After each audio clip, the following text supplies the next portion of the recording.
going to invite our speakers to come up here, and we'll do a short questions and answers. Steve, I think you're the moderator for this, right? And Do we need a microphone? This one looks like a Travis. no, don't use that one. Use this one. Well, then I'll. Turn that one that way, perhaps. Or I can repeat. Bill's back there. He's shy, but he can certainly answer questions as well. Good. Yeah, we have a few minutes for questions, and so I'm always good at questions, not so good at answers. But after what I just heard Dominic and Bob take us through, I know I had a lot of my questions already answered. That was really great information. Also, I'm glad to know that I'm not the only person that bothers his family when he's on vacation. Bob, you take pictures of sprinkler systems. I take pictures of water tanks, and I go visit water systems if they'll let me in. So, but anyway, let me open it up to the audience for questions. For Mr. Sickles, do you see any foreseeable application of reclaimed water and secondary mains for both fire and irrigation? And what inducements do you have going forward to take the stress and strain off the potable supply? We are looking at reuse. It is an expensive, it's not a cheap thing to do, but I would envision though, if we push it off, you have to get over a couple hurdles. One, the cost is one, but the technology is getting better. That always drives the cost down. More people do it, it'll get cheaper.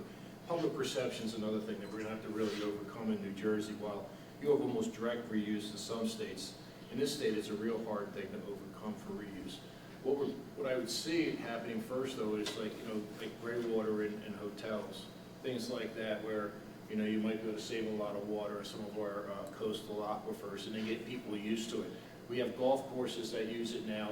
Signage is important, that people realize that they're playing on there and they're not getting sick. So it's a public education. It's planning to do it in the right places where we need the water, and the pipes are right there. What we do a lot of is mining wastewater on its way to the main plant.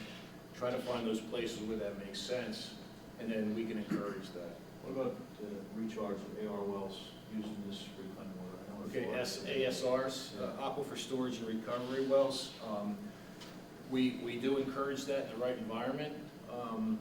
We are looking at the ability to treat surface water to put it back into the ground for later use. It's not as easy as it sounds, beyond just the hydraulics of it.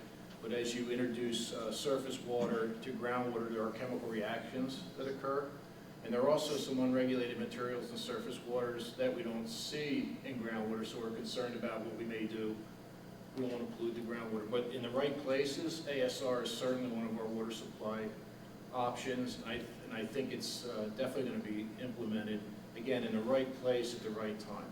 I was thinking more along the sewage treatment plants where they would use Well, we could do that. Again, we have a perception issue. I mean, it's going to be hard enough to get people to say it's okay to put surface water that's treated to drinking water standards into the ground. Wastewater, there was one in, I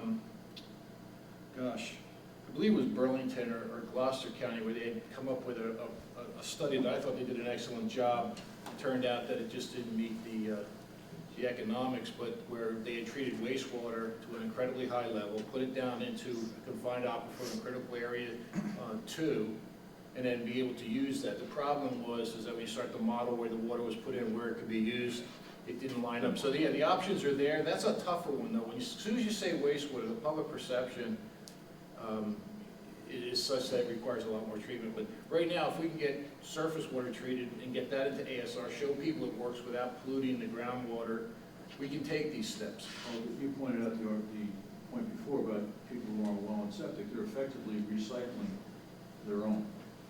Maybe you're taking it to a much greater level by using treated water. But Just about every intake that's on a major river in this state and probably the country, there's a wastewater discharge somewhere along there. And so in essence, you're correct that we are using reclaimed water now.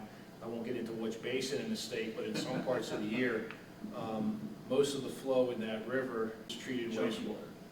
So you're right. But again, it's a reality. I mean, the public perception is that they're nervous about that. And technology, while I agree that technology is great for irrigation systems, when you start talking treatment, people want to make sure it's always working. source and supply is the issue. Right. But ASR, reuse, all these things have to be in our future, and with the conservation, if we're gonna make it, because building reservoirs are expensive if you can even find the land. Like I said before, the interconnections are a great way to move water around, but in those cases, it's still expensive. It's expensive to run a big enough pipe to move that kind of water miles and miles and miles. So, those options are on the table, and we're pushing them where we can. There's another concern with treated wastewater, and I think some of the current studies have shown where they've been able to treat it to just about remove all of the sewage. So one thing that they're not able to treat currently is some of the pharmaceuticals that they find in the water supplies. So that's exactly it. That's the unregulated materials that we're concerned about, that we find in surface waters quite often, and groundwater or septic. Great.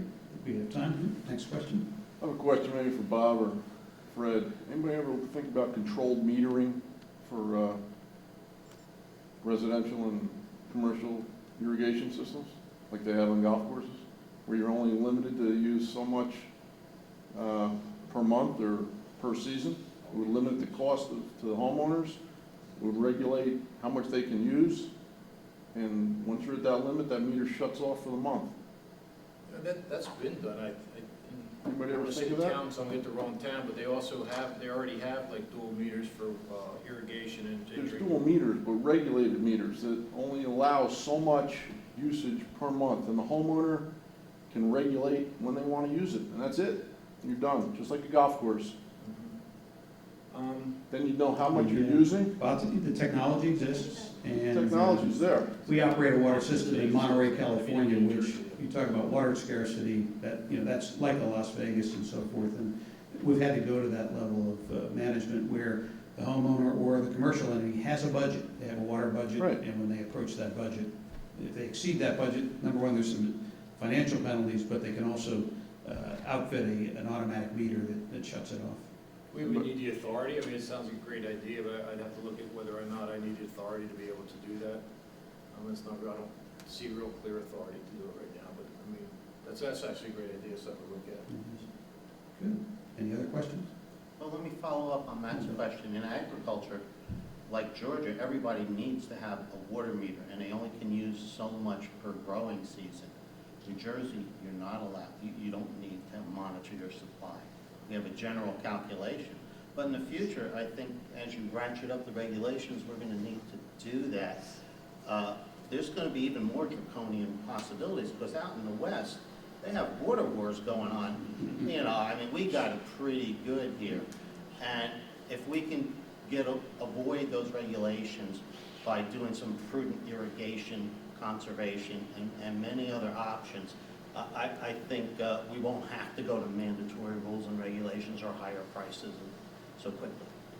In the agriculture world, the statute itself, the Water Supply Management Act, allows ag irrigation not to be metered. Like you said, just it's a rough calculation on, horsepower of a pump and how many volumes per minute or gallons per minute, and that's an authority that's in the statute that I can't require metering. But that's something I agree with you. And it's also now the only thing that's really regulated is the cost of fuel getting so high that a lot of guys aren't It slows them down. because when diesel went over $4 or whatever, it's a big incentive. A question for Fred. And one of the challenges that I find in trying to promote efficient irrigation is to some of our large planned residential communities. They have, permits, allocations for withdrawal of groundwater. And they have this perception that if they don't use all of their allocation, the DEP is going to come in and they're going to make their allocation smaller. And it's a very difficult concept, especially in the retirement communities, to be able to say, no, they're really not going to change your allocations. Right, and that's the same thing we get even in the ag community a lot more. The law does say, the regulations do say that we're allowed to, upon renewal, to remove any water that's reasonably needed for the future. But we always take into account, that's never like everybody thinks we're going to take them right down to what they used in the last 5 years. We rarely do that. It's the only allocations we've reduced are those that after 10 years, they may have an allocation, say, of 1 million gallons a month, and the most they've ever pumped was 80,000. We may ratchet it down to 300,000 or 400,000, but yeah, that's a perception that we try And to they deal with. probably every- complain.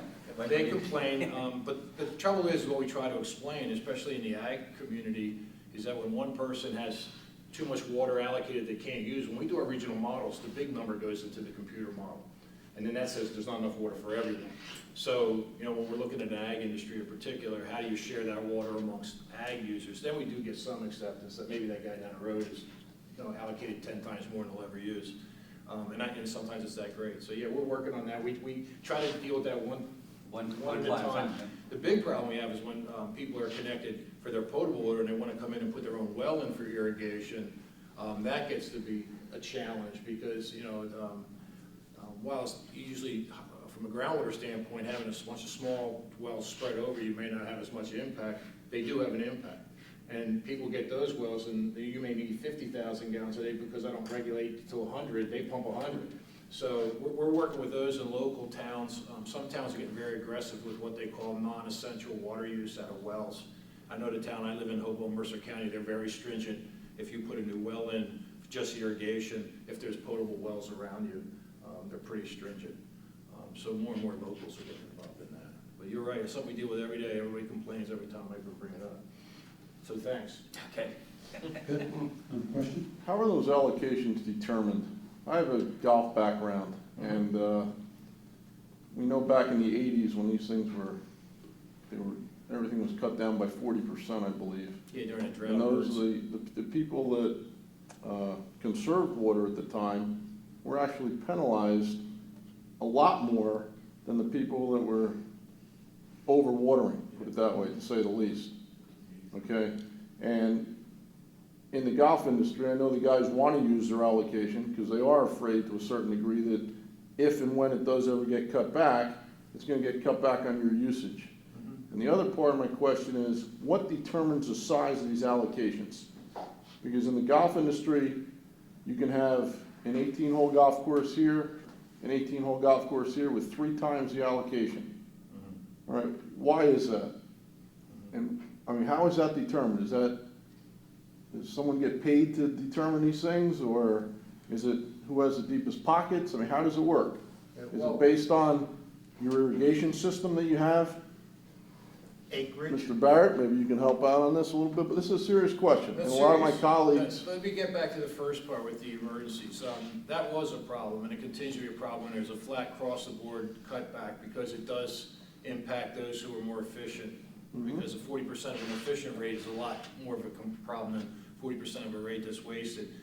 We are looking at those things a little bit more as to when we have to cut back during a drought emergency. Obviously, we try to protect potable firefighting first. Any other critical need second, and then we go, like ag usually gets a break, but non-ag irrigation does get pushed back. And a lot of times that's just out of, emergency declarations that come from the highest, office in the state. But to get there, I don't have a problem cutting back 40%, but you're right that we need to get to the point where everybody's using water efficiently so they're on equal footing. I may never be able to get to that 40% cutback, but I can make it more equitable across by how we allocate water. The second piece, how do allocations happen? Some of those golf courses that are sitting side by side where the allocations are really disproportionate, sometimes it happened in the old days, okay, and things weren't looked at quite as tight. And some of those historical allocations are probably higher than they should be. With the high technology irrigation, things like that, we're starting to pull those back, some of those really high ones. The new folks that come in, we look at the acres irrigated, we look at how much water, per area of greens, we look at fairways, the width of fairways. Once we said that it had to be, fairway could only be so wide, then then the golf industry came up with another definition for some sub-fairway that was essentially just trying to broaden this thing out. But anyway, we look at the acres irrigated, and how much water should be needed for each one of those structures in a golf course. And then we allocate how much water that is, using a lot of the ET, using a lot of the tables, a lot of the soil maps that we get from the Rutgers extension about what kind of soils are in the area. So we look at all of those things now. 10 years ago, 15 years ago, I don't think it was that rigorous, but today it is. So that's why you still see some discrepancies. And it's not because it's the deepest pockets or anything. I'll tell you right now, I can't tell you some of the golf course owners that we've had debates with because we didn't give them enough water. So it has nothing to do with that. It really gets down to what can the groundwater sustain? You know, if there's a sensitive habitat around there where it's dependent on water supply, like putting a well next to a swamp pink habitat is probably not a good idea if it's in an unconfined aquifer because you're not going to get anything. So that's how these things are all decided. It's not. When you have a golf course, that's designed just strictly greens, tees, and fairways with an irrigation system, then you design one that's designed wall to wall. Yeah. That's encapsulating another 150 acres of. Right. You know, Why should that allocation be so much greater than, you know, the person that doesn't have that system? Well, I'd have to look at the specific. Hopefully now that we're not having all of that non-essential areas irrigated. I'm not saying it didn't happen in the past, but I know when actually golf courses have slowed down for a while, we were getting a lot of applications. I don't think we get as many as we used to. That was the big battle. We would argue with them over how much land. They would come in with 150 acres. We say, no, a golf course of this size needs 60 acres. Then we go back to the driver. Can any aquifer in this area sustain it? And that becomes the real driver. They said, well, we can give you, 200,000 gallons a day, and usually get half of that per month, and then like less than that per year. That's the driver. Then we get back and say, okay, if this aquifer can sustain this, what is the minimum amount of ground you need to irrigate? And that's really what we do. That's the negotiation back and forth. The driver's sustainability of the groundwater, and then we just say, listen, you don't need all the area around the clubhouse watered, or we don't need, some of the, I know we're not all good golfers, but some of the fairways are getting pretty wide, and we'll tighten them up and say, okay, you can only irrigate these. One thing in the drought emergency, though, that you reminded me is a good point, is before we used to tell people, like, yeah, so many gallons for this, so many gallons for that. I'd rather just tell a golf course or a farm or whatever, here's how much water you have. Spray it all on your greens, spray it all on your tees, whatever it is. We're not trying to dictate down to that level. Now we're just saying, it's this much water. You go back and manage your turf on your course. Yeah, that was a result of actually the DEP working with the Golf Course Superintendents Association, finding out a more equitable way of implementing the cutbacks rather than dictating which areas could be irrigated, just saying, okay, you need to cut back to 40%. You decide where you want to irrigate and where you don't want to irrigate. Because I know the greens are very expensive. Yeah, how do you monitor that though? Well, I mean, we can require meters on that, and they're totalizing meters. Now, you said I was born during the day, but it wasn't yesterday, so I understand that people can do with a little bit of wrench and sweat a couple pipes, they can put a line right around a meter in a heartbeat. But we do meter use, and that's where they have to be careful. Also, on intakes, on streams, we have passing flow requirements. You put the intake at a certain elevation, and when the water goes below that, you just can't take any. Now, is somebody going to put an elbow on that? I hope not. But that's how we catch them, meters, and then we try to regulate passing flows, and hopefully there's a USGS a gauge in that basin, and we can tell real quick if somebody's taking water when the passing flow wasn't being met. So that's how we do it. But I'm not kidding you. It's not like I have somebody on every golf course every day checking, in the middle of the night whether they're irrigating more. Good questions. And Fred, for the minute there, I thought you were going to help my game because I spend more time in the rough than the fairways. So if you don't water the rough, that's going to help me. But I think we have time for one last question. So Suzanne, did you have? Yeah, I had a question. Oh, maybe over here. Get two. We'll squeeze two. Sure, go ahead. I wanted to ask a question that directly affects an irrigation contractor's relationship with the water company, especially in Monmouth County. I'll just use the term fairly affluent residents. Very much so. And their landscapes are very expensive. So it's an extra couple 100,000 gallons of water, 100,000 gallons of water. It costs me a couple $100. No big deal. And we know that our power industry, the government got involved with solar panels. Let's give them some money. Let's do this. And money is the real issue. Is there an incentive program like other states do to cause our customers to do it? Now, not necessarily let's give them money, but if they don't prove they've upgraded their control system, that they pay a little more, which helps your infrastructure and lack of increasing your infrastructure and the ability for us to go to work. You know, because obviously, if people use less water, that does affect the water company's bottom line as well. So we have a balance of business that we need to really address. So if we can cause the customer who doesn't mind spending a couple $100, who doesn't really equate that with your pumping system on July 4th, how can we help you, which is why we're here, and how can you help us get to the point? I mean, you have you have the addresses of all our customers, so you can get them better than we can. Yeah, I mean, it's a great question, and I think what we've learned here today is, I think Fred covered it in his first presentation, was that sometimes, financial penalties or things like that don't work in affluent areas where people have made huge investments in their landscaping. But I think what Bob and Dominic have showed us is that there's probably a lot of inefficiency in how they're maintaining that landscape, and that's where the opportunity comes. So I think you've raised the right question. I'm not sure we have the answer yet, but it is a partnership in terms of being able to get that kind of information that Bob and Dominic shared with us into our customers' hands, in the sense that they're helping the problem. The other side of that is, and it kind of reminds me of what Bill said, Bill, becomes an emotionally charged argument. I think Mark Twain, what was it? The whiskey is for drinking, water's for fighting. And it becomes very emotionally charged when you start telling people that, you can't use the water.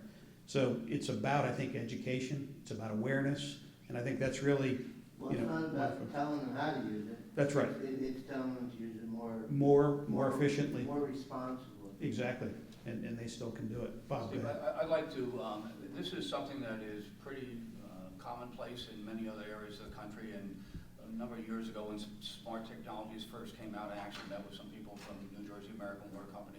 But I think it might be time again to look at the possibility of rebates for Right. the consumers upgrading their control systems. There also are some product changes with irrigation nozzles that are far more efficient. And you go to many other areas of the country and there are rebate programs, and yes, it doesn't fully compensate the consumer for the cost of it, but it will offset a portion of that. And I think it's really good motivation for probably a majority of the consumers throughout the Monmouth County. I mean, I think that's a great recommendation. I can tell you, we'd be behind it 100%. We would support it. We can take it forward. Fred, I'm sure you would support us as we would go to the Board of Public Utilities. Because believe me, they've got their eye on this problem in Monmouth County. They know what the next increment of supply is going to cost. It's going to be significant.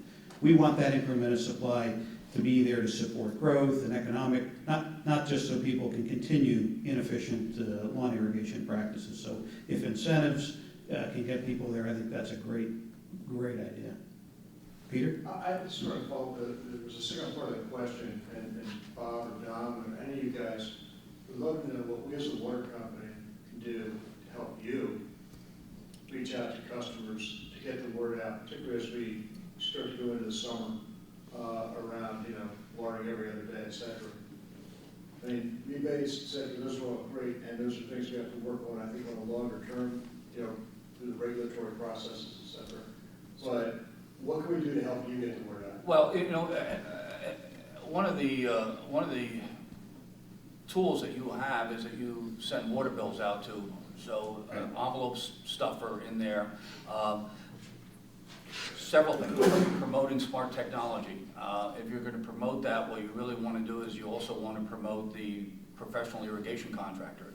And here in New Jersey, there is a license required, and it's under the Department of Environmental Protection. And so encouraging your customers to look towards licensed professionals in the state of New Jersey to implement some of these new technologies, or even just taking a look at the systems. You'd be surprised how many systems out there the homeowner maintains themselves, and they probably haven't been looked at in 5 or 6 years. And they're not irrigating very efficiently, and the solution is just crank that time up until that brown spot disappears. And the end result is, they're using sometimes 2, 3, 4 times the amount of water necessary to keep the landscape healthy. So you have a communication tools. We can only send mailings out to our existing customer list, or we buy a list from a mail service.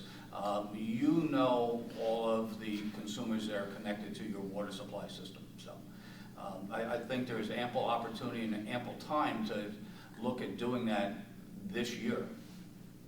Yeah, I think if you had some sort of just small advertisement, and mostly on if you'd like to save water or save money on your water bill this year, seek out your licensed irrigation contractor to go over better, landscape management practices.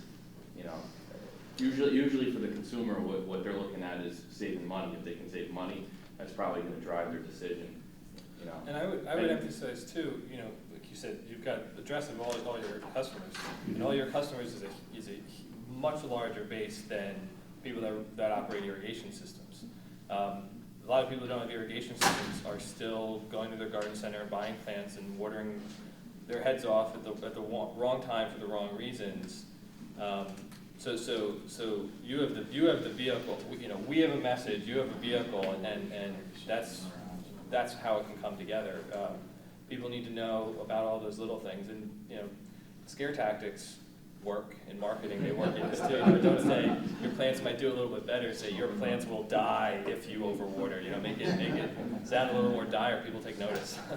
Well, I think what we don't want to do is get into that 2010 circumstance where then it's like, okay, mandatory, outdoor water ban, because we could have managed it better and people wouldn't have had to suffer. I'll throw another idea out there. I believe this is the Loudoun Water Company, which is down in Virginia. A number of years ago, they started a program called Loudoun Preferred. And so any irrigation contractor that wanted to connect to the Loudoun water system had to attend a mandatory one-day educational session. They got a certificate at the end, but then they were listed on the Loudoun Preferred Water Company website, and also mailings that would go out during the irrigation season.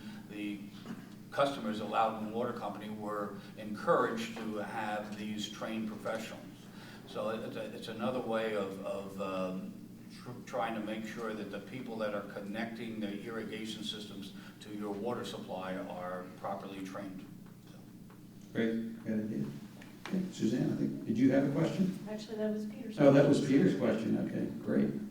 Well, I think we're a little bit over our time, but I really appreciate everybody. And if folks have other questions, I'm going to stick around. Maybe some of our speakers will stick around if you have other questions. But really great program. And I think some of the suggestions I've just heard, New Jersey American, we're behind that 100%, how we can incentivize, how we can use a partnership to communicate with our customers. We have their addresses, we have their consumption records too, so we can filter out those that we know that are high users and so forth. And you have our commitment that's really the next steps that we're going to be taking here as we approach the summer months in 2013 and going forward. So thank you, everyone. Great program.